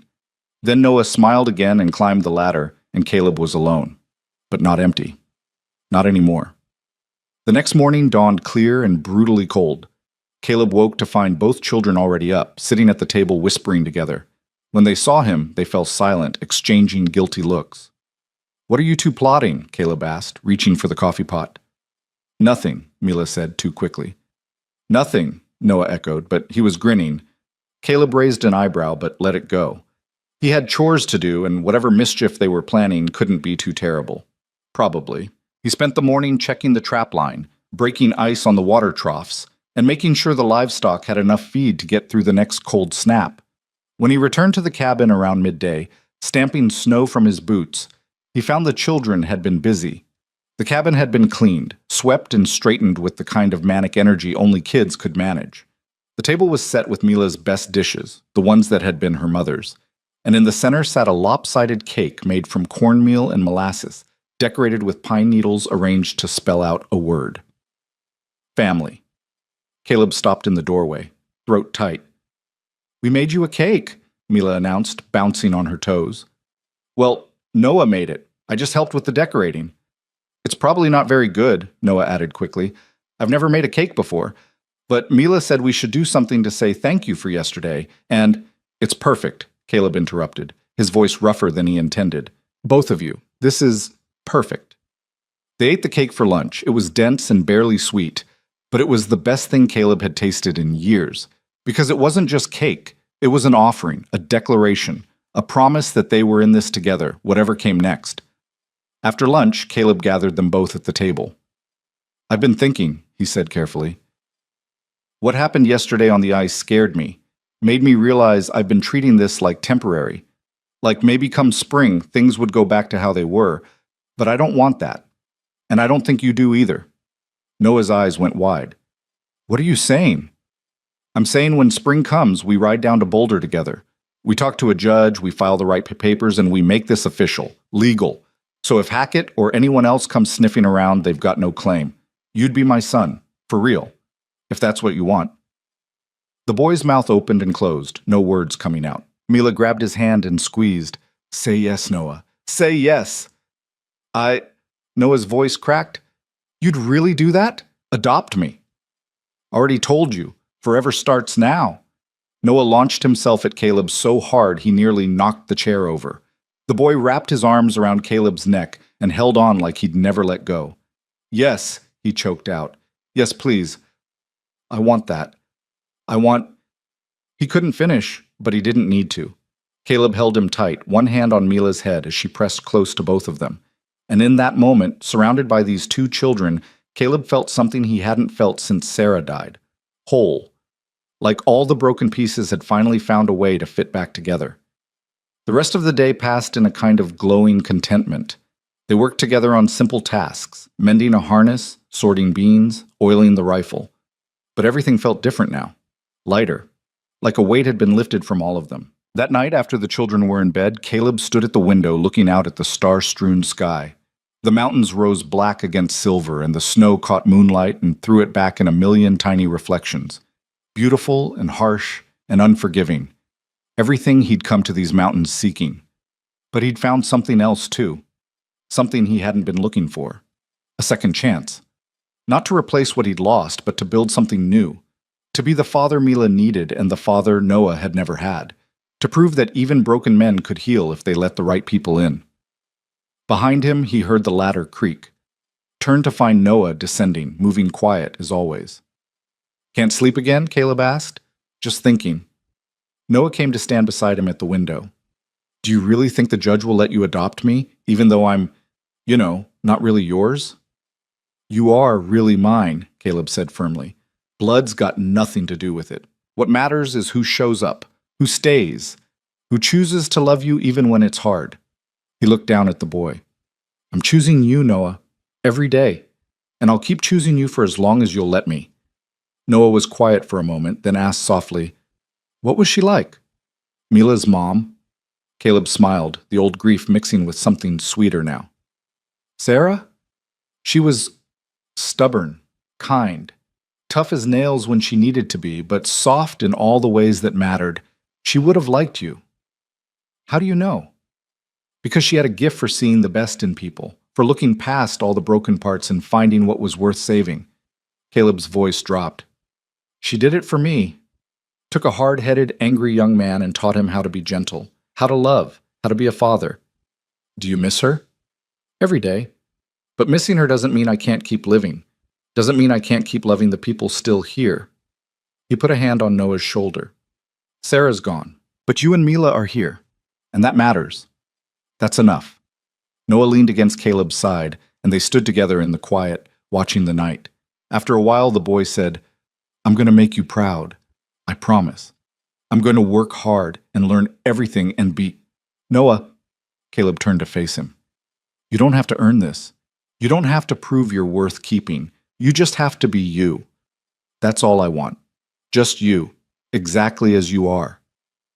The boy's eyes filled with tears for what felt like the 100th time that day. I don't know how to do that. I've spent so long trying to be invisible, trying to be useful, trying to be anything except myself. Then we'll figure it out together, all three of us. We'll make mistakes, and we'll fix them. We'll have good days and bad days, but we'll do it as a family. Deal? Noah nodded, swiping at his eyes. Deal. Now get back to bed. Morning comes early, and I need help fixing the barn door tomorrow. The boy climbed the ladder, but before he disappeared into the loft, he called back down softly, Caleb, I'm glad Mila asked if we could buy me. I'm glad you said yes. So am I, son. So am I. After Noah was gone, Caleb stood alone in the darkness for a long while. He thought about the path that had brought him here, grief and loss and years of isolation. He thought about the choices he'd made, good and bad, and he thought about the morning when Mila's innocent question had cracked open the walls he'd built and let the world back in. He'd spent 7 years running from pain, but pain, he was learning, wasn't something you could outrun. You could only walk through it. And sometimes, on the other side, you found something worth the journey. A child who needed you. A daughter who needed a brother. A family built not from blood, but from choice. Caleb turned from the window and banked the fire for the night. Tomorrow would bring its own challenges. Wood to split, traps to check, animals to tend. And somewhere out there, Hackett and his men were probably still plotting, still searching. But let them come. Let them try to take this boy, this family, this fragile new beginning. They'd find Caleb Rowan waiting, and this time he had everything worth fighting for. Winter deepened its grip on the mountains with a vengeance that even old-timers would later call exceptional. The temperature dropped so low that trees split open in the night with sounds like gunshots, and the snow came in waves that buried the world under drifts taller than a man. Caleb had lived through hard winters before, but this one felt different, not just because of the brutal cold, but because he had more to protect now. The days fell into patterns shaped by necessity and survival. Caleb woke before dawn to break ice and tend the animals, while Noah, insisting he could help, would bundle up and follow him into the dark, learning by watching and doing. The boy had a quick mind and steady hands, and within 2 weeks he could handle most of the morning chores without supervision. Mila kept the fire going and started breakfast, her small face serious with responsibility as she stirred porridge and set the table. They worked well together, the three of them, each finding their place in the rhythm of the household. But beneath the comfortable routine, Caleb felt a constant low hum of worry. Hackett hadn't returned, but that didn't mean he'd given up. Men like that held grudges the way mountains held snow, deep and heavy, and waiting for the right moment to avalanche. It was early February when the stranger arrived. Caleb was splitting wood behind the cabin when he heard the horse. He straightened, axe in hand, and watched as a single rider emerged from the tree line, a man on a gray gelding, moving slow through the deep snow. Not Hackett or his crew. This man was older, leaner, wearing a badge that caught the weak winter sunlight. Sheriff's badge. Caleb's stomach dropped. He set the axe against the chopping block and walked around to the front of the cabin, arriving just as the rider dismounted. Up close, the man looked tired, gray stubble on his jaw, lines etched deep around his eyes, the weathered face of someone who'd spent too many years dealing with other people's problems. "Help you?" Caleb asked, keeping his voice neutral. The man pulled off his glove and extended a hand. "Name's Tom Crawford, sheriff out of Boulder. You must be Caleb Rowan." They shook, and Caleb noted the firm grip, the direct gaze. This wasn't a man who'd come looking for trouble, but he'd brought it anyway just by being here. Long ride from Boulder in this weather, Caleb said. That it is. Mind if I come inside? Been on the trail since before dawn, and I could use some coffee if you've got it. Caleb hesitated, then nodded. Come on. They walked to the cabin together, and Caleb caught the sheriff's quick assessment of the place. The well-maintained structure, the neatly stacked firewood, the smoke rising straight from the chimney. Noting details, filing them away. Inside, both children looked up from where they sat at the table working on arithmetic lessons. Mila's face brightened at the sight of a visitor, but Noah went pale, his body going rigid with fear. Mila, Noah, this is Sheriff Crawford from Boulder, Caleb said calmly. Sheriff, my daughter Mila, and this is Noah. Crawford nodded to Mila, then his eyes settled on Noah. The boy stared back, barely breathing, hands clenched in his lap. Pleased to meet you both, Crawford said, his tone easy. Then to Caleb, that coffee still on offer? Sit. Caleb gestured to the table. Mila, pour the sheriff some coffee, would you? While Mila moved to the stove, Caleb pulled out a chair and sat across from Crawford. Noah hadn't moved, hadn't blinked, his whole attention fixed on the badge pinned to the sheriff's coat. You've come about the boy, Caleb said quietly. Crawford accepted the coffee from Mila with a nod of thanks, took a sip, then set the cup down. I have. Got a complaint filed about 3 weeks back. Man named Hackett claims you're harboring a runaway who's legally bound to his work camp. Says the boy stole supplies and money when he left. That's a lie, Noah said suddenly, his voice sharp. I never stole nothing. I just ran. Easy, son, Caleb said, then looked at Crawford. Hackett runs a labor camp north of here. Takes in orphans and runaways, works them half to death, feeds them less than you'd feed a dog. This boy's got scars and bruises that'll tell you everything you need to know about what kind of operation it is. But Crawford's expression didn't change, but something flickered in his eyes. That may be true, but legally, if the boy was in Hackett's custody, and there's a binding agreement— There's no agreement, Caleb interrupted. Noah's a child. He can't enter into contracts. And even if he could, you can't legally own a person in this country anymore. Last I checked, we fought a war over that. Nobody's talking about ownership, but Hackett claims he's the boy's legal guardian, appointed by a magistrate in Helena, says he has papers. Then his papers are fraudulent, Caleb said flatly, because Noah was abandoned at a winter market with no guardian, no family, nothing. I found him half frozen and starving. If Hackett had legal custody, he sure as hell wasn't exercising it. Noah's breathing had gone shallow and rapid. Mila moved to stand beside him, her small hand resting on his shoulder. Crawford took another sip of coffee, his eyes moving between Caleb and the boy. Look, I'm not here to drag anyone anywhere, but I need to investigate the complaint. That's the law. Then investigate, Caleb said. Ask Noah what happened. See those bruises on his arms? Those rope burns on his wrists? That's what Hackett's guardianship looks like. The sheriff turned to Noah. Son, I need you to tell me the truth, all of it. How'd you end up at Hackett's camp? Noah's hands were shaking. He looked at Caleb, who nodded encouragement, then back at Crawford. My ma died when I was 5, Noah said, his voice barely above a whisper. Fever took her. I don't remember my pa. He left before I was born. After ma died, I lived on the streets in Helena for a while. Then Hackett found me. Said he'd give me food and a place to sleep if I worked for him. I didn't know what kind of work. What kind was it? Logging, cutting timber, hauling it to the river. We worked from sunup to sundown, sometimes longer. If you were too slow or too weak, they didn't feed you. If you complained, they beat you. Noah's voice cracked. I saw kids die there, Sheriff. Saw one boy get crushed when a tree fell wrong. Saw another freeze to death when they locked him in the shed for talking back. I couldn't stay. Crawford's jaw tightened. How long were you there? Almost 3 years. And you're how old now? 8, I think. Maybe 9. I don't know exactly. The sheriff was quiet for a long moment, then looked at Caleb. And you took him in when? December.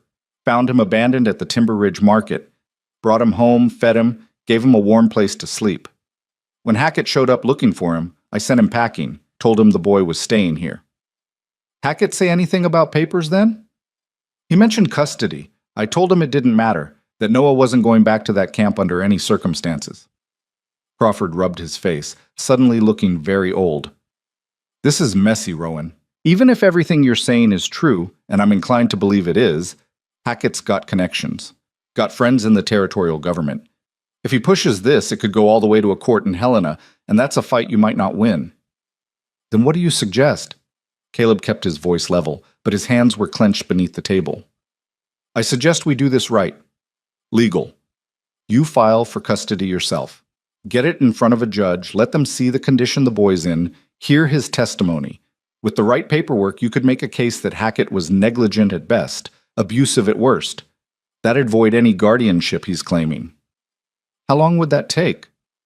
Months, probably. Court doesn't convene in Boulder until April, and that's assuming the weather clears enough for travel. Crawford paused. In the meantime, I need to report back to Hackett that I found the boy. I need to tell him something. Noah made a small sound of distress, and Mila's arm went around his shoulders. Caleb leaned forward. Sheriff, I'm asking you, man to man, not lawman to civilian. What would you do? If this was your son, what would you do? Crawford met his eyes, and something passed between them. Understanding, recognition. The unspoken knowledge that sometimes the law and justice weren't the same thing. If it was my son, Crawford said slowly, I'd keep him safe. I'd keep him here, warm and fed and protected. And I'd make damn sure that when we got in front of that judge, there wasn't a question in anyone's mind about where the boy belonged. That's exactly what I plan to do. The sheriff nodded. Then here's what I'm going to tell Hackett. I'm going to say I rode up here, investigated the complaint, and found the boy in good health and good care. I'm going to say that given the severity of the weather and the remoteness of this location, it would be dangerous and potentially fatal to remove the child at this time. And I'm going to recommend that the matter be settled by the courts come spring. Relief flooded through Caleb so strong it made him dizzy. You'd do that? I'd do that. But Rowan, you need to understand, this doesn't end it. Hackett's going to fight. He's going to bring lawyers and papers and probably some bought and paid for magistrate who'll swear the boy's legally his. You're going to need your own lawyer. You're going to need witnesses who can testify to the condition Noah was in when you found him. You're going to need to prove you can provide for him, that you're fit to be his guardian. I can do all that. Good. Because if you lose this case, they'll take the boy, and there won't be anything I can do about it. Caleb glanced at Noah, saw the terror still written across the boy's face, and felt something harden in his chest. I won't lose. Crawford stood, draining the last of his coffee. I hope you're right. He looked at Noah. Son, you're in good hands here. But come spring, you're going to have to stand up in court and tell your story. All of it. Think you can do that? Noah nodded, though his face was ashen. Yes, sir. Good boy. Crawford turned back to Caleb. I'll be in touch when the court date's set. In the meantime, keep your head down. Don't give Hackett any ammunition. Caleb walked the sheriff outside to his horse. The temperature had dropped even further, and the sky was the color of old pewter, more snow coming. Crawford, Caleb said as the man swung into the saddle, why are you helping us? The sheriff looked down at him, his eyes tired but clear. Because I've got 3 kids of my own, and I've seen what men like Hackett do. Seen camps like his, seen the broken children who come out of them. If I can stop one kid from going back to that hell, then maybe I'm doing my job right for once. He gathered his reins. Take care of that boy, Rowan, and get yourself a good lawyer. Any recommendations? There's a man in Boulder, Daniel Webster. No relation to the famous one, but just as good with words. He's not cheap, but he's honest, and he doesn't lose often. Tell him I sent you. Crawford rode off into the gray afternoon, and Caleb stood watching until horse and rider disappeared into the trees. Then he turned and went back inside. Noah was sitting exactly where Caleb had left him, pale and shaking. Mila hovered nearby, her eyes wide with worry. He's going to take me back, Noah whispered. Come spring, they're going to make me go back. No, they're not. Caleb crossed to the boy and knelt in front of him. Listen to me, Noah.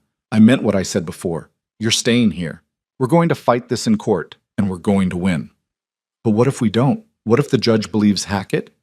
Then we'll figure something else out. But it's not going to come to that. Caleb gripped Noah's shoulders gently. I know you're scared. I'd be scared too, but fear's not going to help us right now. What's going to help is preparing, making sure we have all the evidence we need, making sure you're ready to tell your story. I don't want to talk about it, Noah said, his voice breaking. I don't want to remember. I know, but sometimes the only way past something is straight through it. Caleb's voice softened. You don't have to do it alone, though. We'll be there with you. Me and Mila, every step.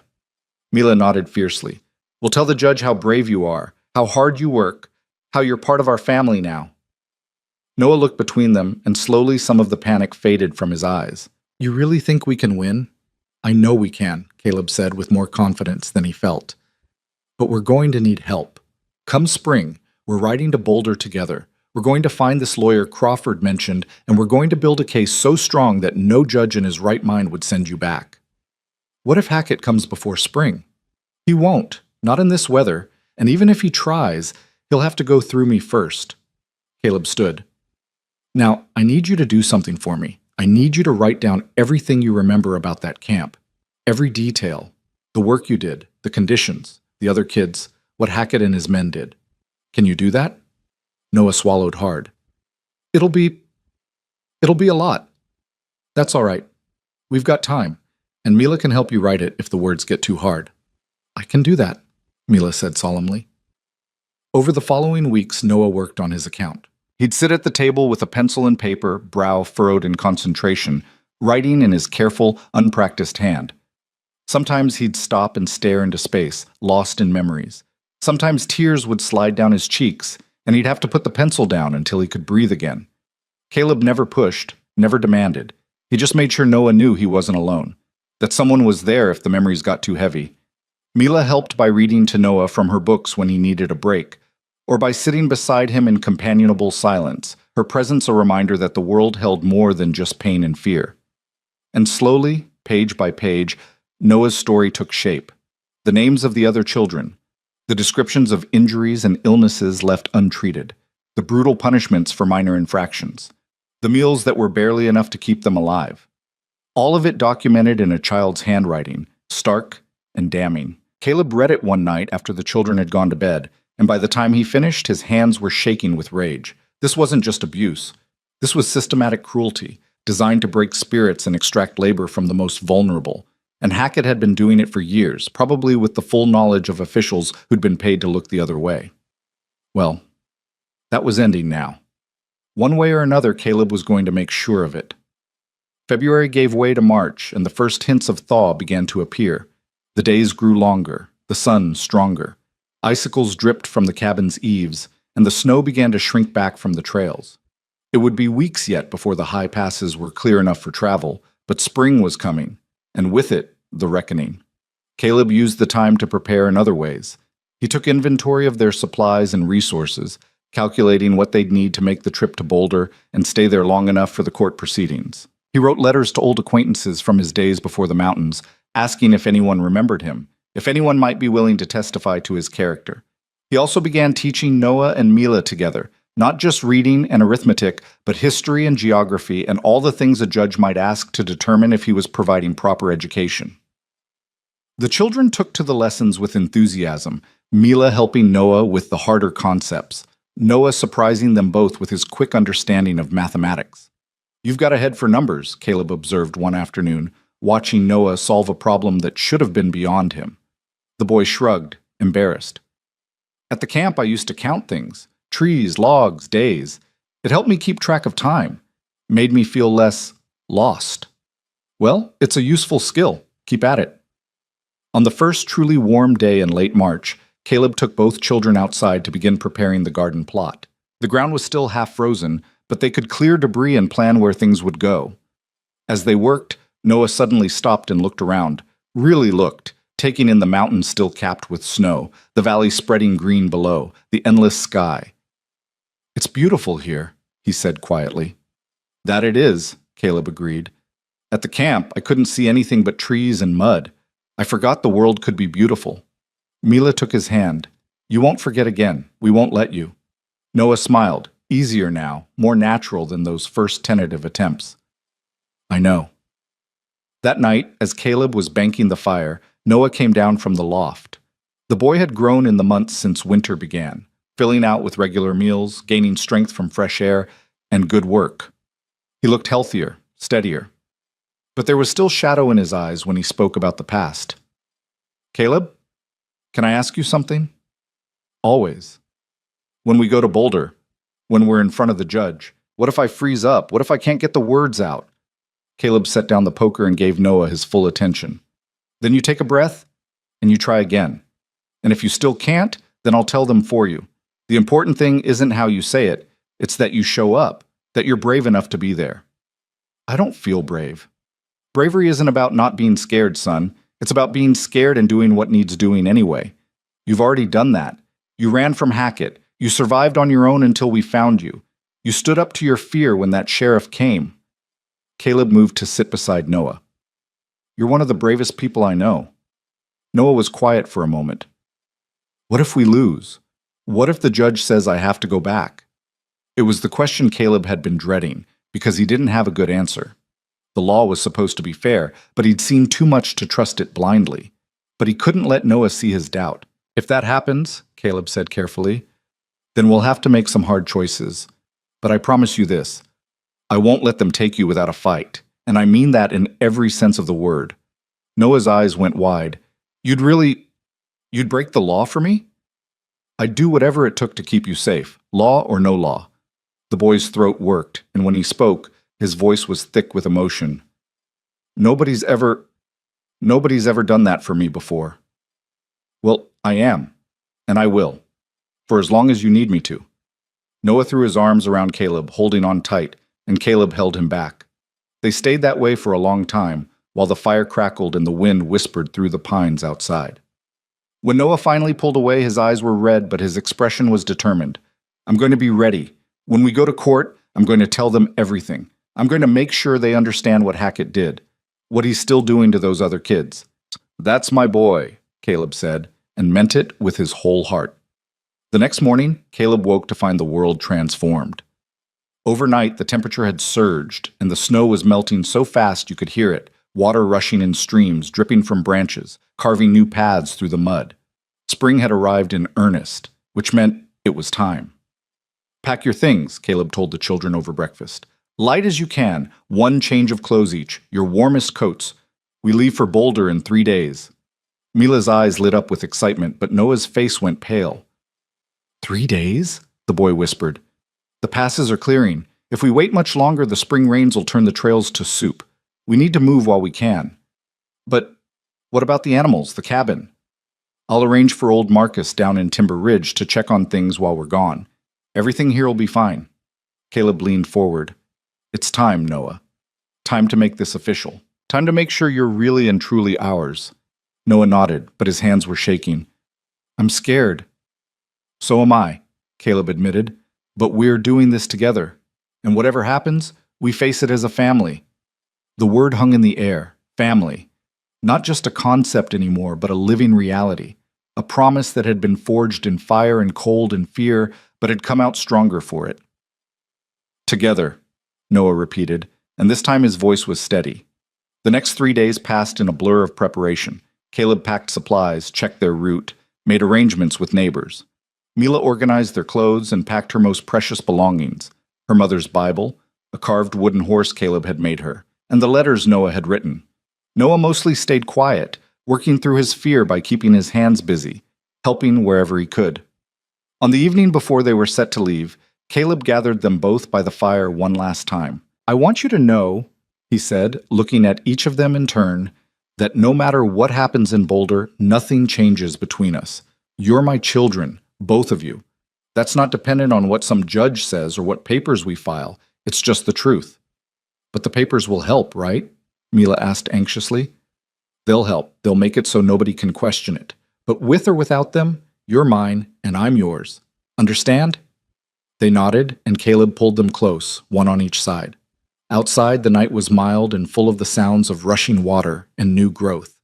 Spring was here, bringing with it both hope and uncertainty, but they'd face it together.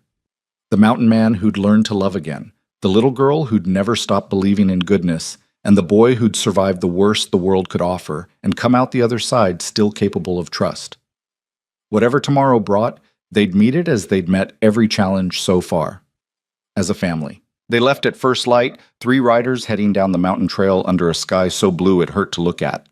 Caleb led the way on his sturdy roan, with Mila on her pony and Noah riding double behind Caleb, his thin arms wrapped tight around the man's waist. The snow had retreated to the highest peaks, leaving the trails muddy but passable, and everywhere there were signs of spring, birdsong in the aspens, wildflowers pushing through last year's dead grass, the sharp green smell of new growth. It should have been a hopeful journey, but tension rode with them like a fourth companion. Noah barely spoke, his face pressed against Caleb's back, and even Mila's usual chatter was subdued. They all knew what waited at the end of this trail. The ride to Boulder took 2 full days, camping overnight in a grove of cottonwoods where a creek ran clear and cold.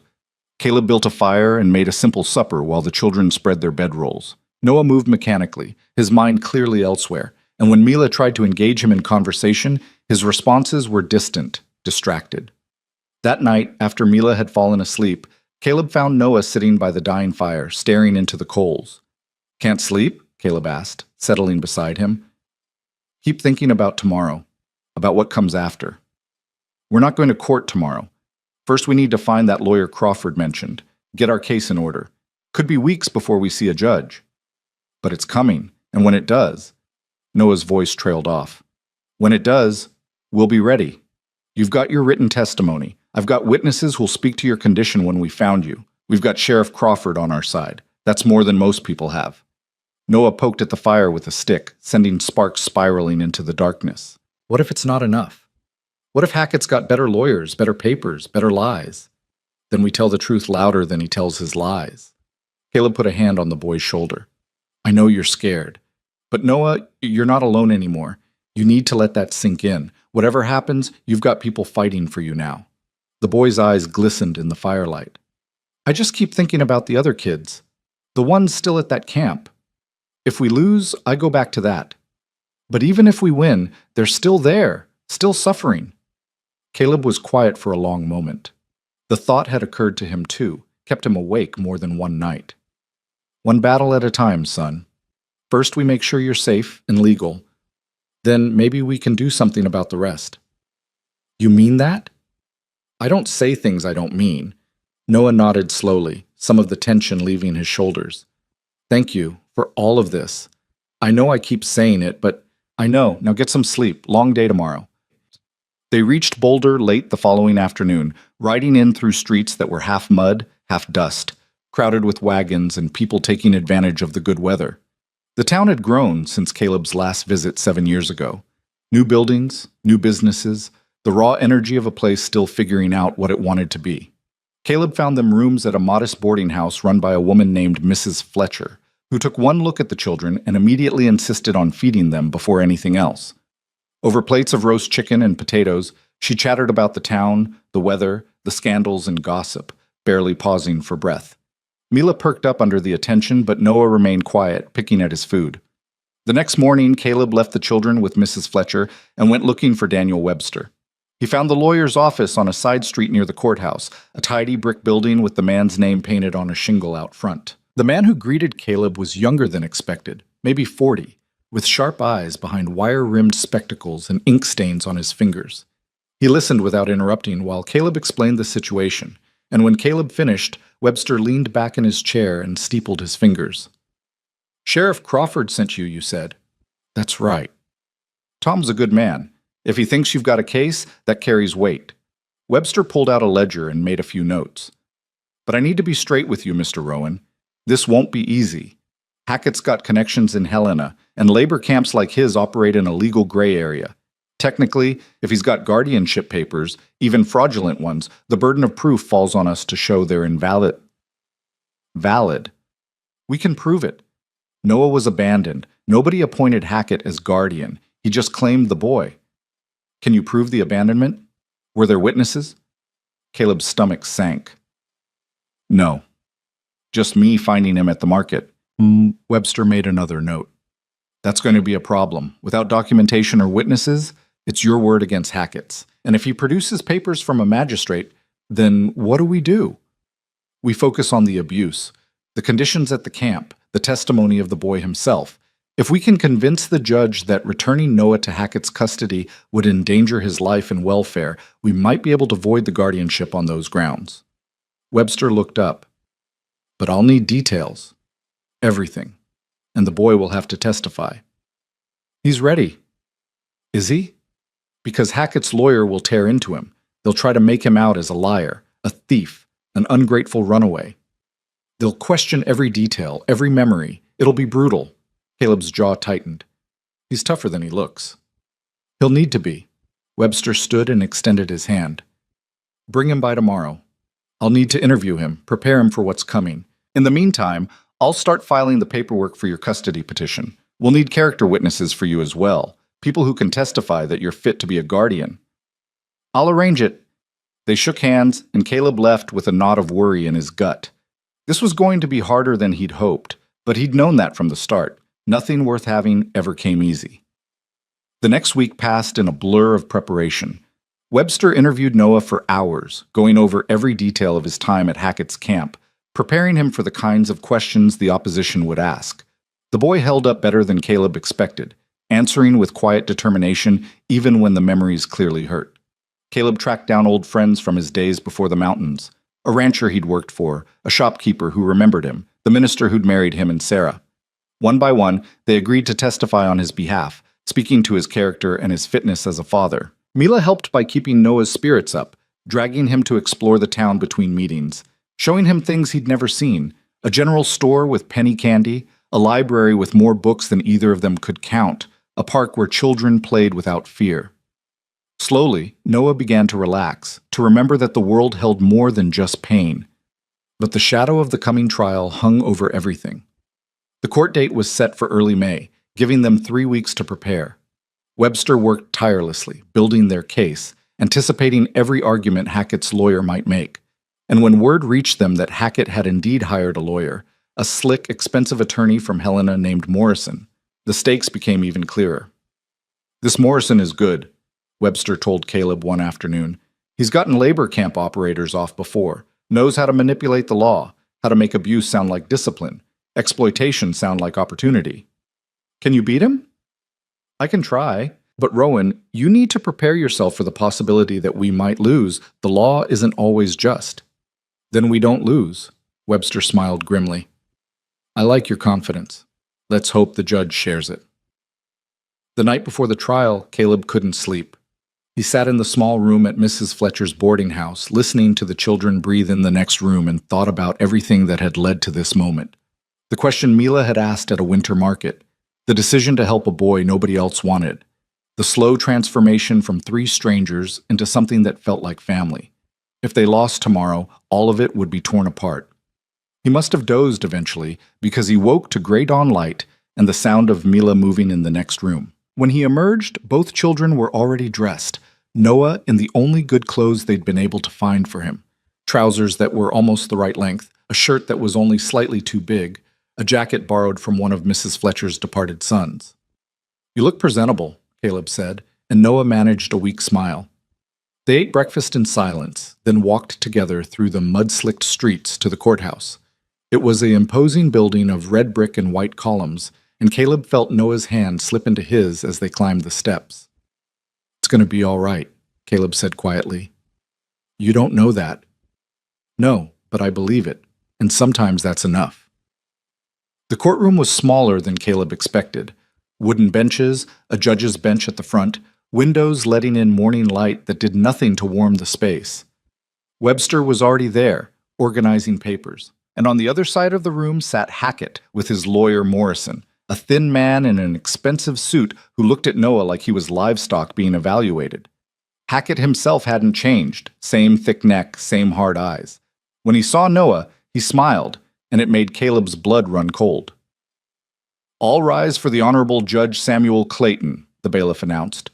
The judge who entered was an older man, maybe 60, with white hair and a face that had seen too much to be easily impressed. He settled into his chair, adjusted his spectacles, and looked over the assembled group. We're here today to adjudicate the matter of custody regarding one Noah. He paused, consulting his papers. Last name unknown. Mr. Hackett claims legal guardianship and seeks return of the child. Mr. Rowan contests this guardianship and has filed for custody himself. Is that correct? Both lawyers affirmed it was. Then let's proceed. Mr. Morrison, you may present your case. Morrison stood, every inch the polished professional. Your Honor, this is a simple matter of law. My client, Walter Hackett, operates a work farm that provides shelter, food, and training to orphaned and abandoned children. 3 years ago, he took in the boy Noah, who was living on the streets of Helena with no family and no prospects. My client has documentation from Magistrate Henderson in Helena confirming his guardianship. He produced papers and handed them to the bailiff, who passed them to the judge. Clayton reviewed them without expression. "These appear to be in order," the judge said. "Continue." "Last December, the boy ran away from my client's farm, stealing food and money in the process. Mr. Hackett has been searching for him ever since, concerned for the child's welfare. When he learned the boy was being harbored by Mr. Rowan, he asked only that the legal guardianship be honored and the child returned to his care." Morrison sat down, satisfied. Webster stood immediately. "Your Honor, those papers are fraudulent. There's no record of Noah being legally surrendered to Mr. Hackett's guardianship.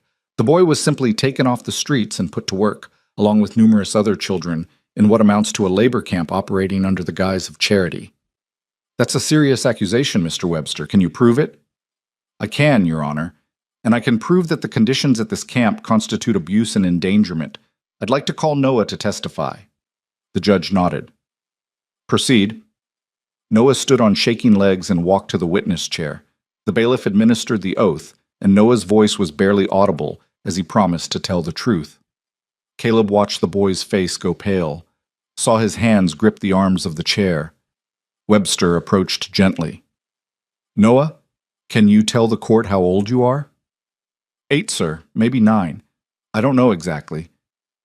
"And how did you come to be at Mr. Hackett's farm?" Noah took a breath. "My ma died when I was little. I was living on the streets in Helena. Mr. Hackett found me, said he'd give me food and a place to stay if I worked for him. I didn't know what kind of work." "What kind of work was it?" "Logging, cutting trees, hauling timber, from before sunrise until after dark. Sometimes longer if we didn't meet the quota." "How many other children were there?" "Maybe 20. The number changed. Some died. New ones came." A murmur went through the courtroom. The judge's expression didn't change, but Caleb saw his eyes sharpen. "You said some died," Webster continued. "Can you tell the court about that?" Noah's voice went flat, distant. "There was a boy named Sam. A tree fell on him because they didn't teach us proper. He lived for 2 days after, screaming. They wouldn't get a doctor, said it was too expensive. Another boy, Timothy, he got sick in the winter. They locked him in the shed for being too weak to work. He froze to death." "Objection," Morrison said sharply. "This is hearsay and unsubstantiated." "It's testimony from someone who was there," Webster cut in. "Your Honor, this boy witnessed these deaths. That's not hearsay." "I'll allow it," Clayton said. "Continue, Mr. Webster." "Noah, did Mr. Hackett or his men ever hurt you directly?" The boy's hand moved unconsciously to his ribs. "Yes, sir. If we were too slow or if we complained, they'd beat us. Mr. Hackett said it built character. Boone, one of his men, he liked using a strap. I've still got scars." "Can you show the court?" Noah stood and lifted his shirt. Even from where Caleb sat, he could see the marks, old welts, faded but still visible, crisscrossing the boy's back. Mila made a small sound of distress, and Caleb put his arm around her. The judge leaned forward. "Mr. Hackett, are you seeing this?" Hackett's face was red. "The boy was disciplined when necessary, Your Honor. Nothing more than any father would do." "That's not discipline," Clayton said coldly. "That's brutality." He looked at Noah.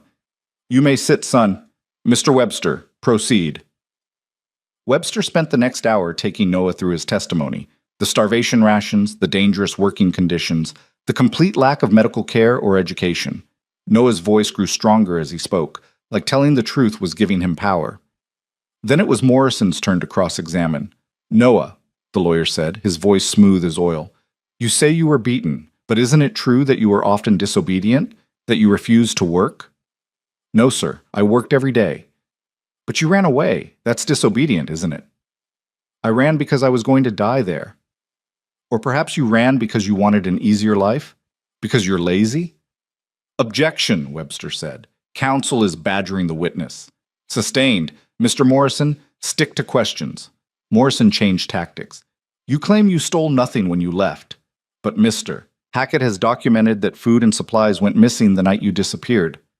"I took 1 loaf of bread and a blanket," Noah said. "I was starving, and it was winter. I would have died without them." So you admit to theft? I admit to trying to survive. Morrison's eyes narrowed. You seem very well spoken for a street urchin, almost like someone coached you on what to say. Nobody coached me. I'm just telling what happened. Are you? Or are you telling Mr. Rowan's version of events because you know he'll give you a comfortable life if you do? Noah's eyes flashed. Mr. Rowan saved my life. He didn't have to. He could have left me to freeze at that market, but he didn't. And he's never asked me to lie about anything. Not once. The courtroom was silent. Morrison tried a few more questions, but Noah held firm, his testimony unwavering. Finally, the lawyer sat down, looking less confident than when he'd started. Mr. Webster, do you have additional witnesses? The judge asked. I do, Your Honor. I'd like to call Sheriff Tom Crawford. Crawford took the stand and testified about his visit to Caleb's cabin, about the condition he'd found Noah in, healthy, well-fed, clearly cared for. He spoke about his concerns regarding Hackett's camp and his recommendation that the matter be settled by the courts. Sheriff, in your professional opinion, would it endanger this child to return him to Mr. Hackett's custody? Webster asked. Absolutely. I've seen enough to believe the boy's testimony. Returning him to that camp would be sending him back to abuse and possible death. Webster called other witnesses. The rancher who spoke to Caleb's character, the shopkeeper who testified about his honesty and reliability. Each piece built the picture of a man who could provide a safe, stable home. Finally, Webster called Caleb himself. Mr. Rowan, why did you take Noah in? Caleb met the judge's eyes. Because my daughter asked if we could buy him, because he was freezing and starving and nobody else was helping, because I lost my brother when I was young and I couldn't save him, but I could save this boy. Are you prepared to be his legal guardian, to provide for him, educate him, raise him as your own? I already do all those things. The papers are just making it official. And if the court rules against you? Caleb's jaw set. Then I'll appeal. And if that doesn't work, I'll find another way. Because that boy belongs with me and my daughter. He's part of our family now, and I don't abandon family. When both sides had presented their cases, Judge Clayton called a recess. Caleb, Webster, and the children waited in the hallway while the judge deliberated. An hour passed. Then 2. Mila held Noah's hand, whispering reassurances, while Caleb paced and tried not to imagine the worst. Finally, the bailiff called them back. Judge Clayton looked over the assembled group, his expression grave. I've reviewed the testimony and evidence presented today, and I'm prepared to render my decision. Caleb felt Noah's hand grip his, small and desperate. Mr. Hackett, the documents you've provided appear legitimate on their face. However, testimony from multiple witnesses, including an officer of the law, suggests that your guardianship has been characterized by neglect and abuse. The physical evidence on this child's body supports those allegations. Hackett started to rise, but Morrison pulled him back down. Furthermore, Clayton continued, I find it deeply troubling that you've operated this work farm for years with minimal oversight and no accountability. The deaths Noah described, if true, constitute criminal negligence at minimum. Your Honor, Morrison began. I'm not finished. The judge's voice was steel. I'm voiding your guardianship effective immediately on grounds of abuse and endangerment. Furthermore, I'm ordering an investigation into your farm and the conditions there. Sheriff Crawford, I'm deputizing you to conduct that investigation and report back to this court within 30 days. Crawford nodded grimly. As for custody of Noah, Clayton said, turning to Caleb, Mr. Rowan, you've demonstrated both the means and the character to provide for this child. I'm granting your petition for legal guardianship. Noah is now your son in the eyes of the law. The courtroom erupted. Mila threw her arms around Noah, who was crying too hard to speak. Caleb felt his own eyes burn, felt something tight in his chest finally release. Webster was grinning, shaking his hand, saying something about a victory, but Caleb barely heard it. He was focused on the boy, his son, who was looking at him with such hope and gratitude it almost hurt. It's over, Caleb said quietly. You're safe now. You're really, truly safe. Noah launched himself at Caleb, and Caleb caught him, held him tight, while the boy sobbed against his shoulder. Mila pressed close, too, and the three of them stood there in the middle of the courtroom, holding on to each other while the world rearranged itself around them. Across the room, Hackett's face was purple with rage, but Morrison was already pulling him toward the door. Whatever fight he'd had left was gone. The law had spoken. That night they celebrated at Mrs. Fletcher's boarding house with a feast she insisted on preparing: roast beef, fresh bread, apple pie. Other boarders joined them, offering congratulations, and for the first time in months, Noah laughed freely, without shadows. "So what happens now?" Mila asked through a mouthful of pie. "Now we go home," Caleb said. "Back to the mountains, back to our cabin. And we stay there? All of us? Forever?" "Forever," Caleb confirmed, looking at Noah. "If that's what you want." Noah nodded, unable to speak around the emotion clogging his throat. They left Boulder 3 days later, riding out under a bright May sky. The journey back was different from the journey down. Lighter somehow, like they'd shed a weight they'd been carrying. Noah sat straighter in the saddle, spoke more freely, smiled more easily. And when they crested the last ridge and saw the cabin nestled against the mountain, he breathed out a single word: home. The years that followed were good ones. Noah grew strong and capable, learning the mountains and the work with the dedication of someone who'd never take safety for granted. Mila remained his fiercest defender and closest friend, the two of them forming a bond that would last their whole lives. And Caleb, who'd thought his heart was too broken to love again, found it had simply been waiting for the right people to mend it. Sheriff Crawford's investigation shut down Hackett's camp within 2 months. The children there were placed in proper orphanages or with families who actually wanted them. Hackett himself faced criminal charges and spent 5 years in territorial prison. It wasn't enough. It could never be enough. But it was justice. On a warm evening 5 years after that day in the courtroom, Caleb sat on the cabin porch watching the sunset paint the valley gold. Noah was chopping wood behind the cabin, moving with the easy competence of a young man who knew his own strength. Mila was inside preparing supper, humming one of her mother's old songs. Caleb thought about the path that had brought him here, the grief that had driven him to these mountains, the years of isolation, the morning when everything changed. He thought about the boy nobody wanted who'd turned into the son he couldn't imagine life without. "Daddy?" Mila called from inside. "Supper's ready."